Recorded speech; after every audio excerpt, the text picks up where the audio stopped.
Europe ও যুক্তরাজ্যের আর্থিক সামরিক সহযোগিতা পুষ্ট হয়েও রাশিয়ার ক্ষেপণাস্ত্র হামলা সামলাতে খাবি খাচ্ছে ইউক্রেন। কিয়েভের হাতে শক্তিশালী স্টর্ম শ্যাডো মিসাইল থাকলেও যুক্তরাজ্য ফ্রান্সের কঠিন শর্তে কার্যকর এই মরণাস্ত্র ব্যবহার করতে পারছে না তারা। এদিকে রুশ ভূখণ্ডে ইউক্রেনকে এই ক্ষেপণাস্ত্র ব্যবহারের অনুমতি দিলে যুদ্ধ পরিস্থিতি অন্যদিকে মোড় নিতে পারে বলে হুঁশিয়ারি দিয়েছেন পুতিন।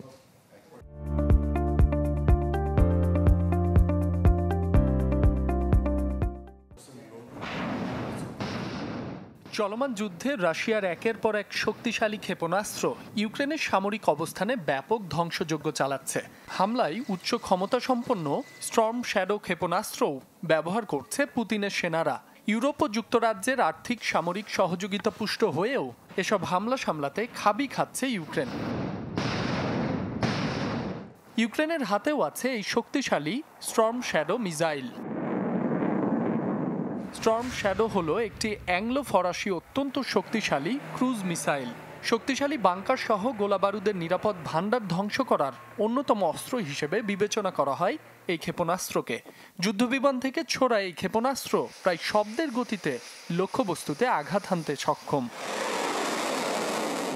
এমন একটি কার্যকর মারণাস্ত্র কিয়েভ ব্যবহার করতে পারছে না রাশিয়ার বিরুদ্ধে, কেননা যুক্তরাজ্য ও ফ্রান্স ইউক্রেনকে শক্তিশালী এই ক্ষেপণাস্ত্র দিলেও শর্ত জুড়ে দিয়েছে রাশিয়ার অভ্যন্তরে তা ব্যবহার করা যাবে না। এবার জোরালো গুঞ্জন কিয়েভের অনুরোধে শিগগিরই এই নিষেধাজ্ঞা তুলে নিতে পারে নেটোভুক্ত যুক্তরাজ্য ও ফ্রান্স। এমন হলে শক্তিশালী স্টর্ম শ্যাডো ক্ষেপণাস্ত্র দিয়ে রাশিয়াতে হামলা চালাতে পারবে ইউক্রেনও।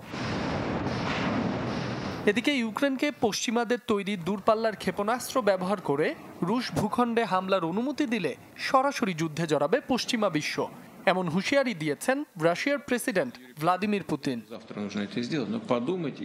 মাসুম রাব্বি, চ্যানেল 24।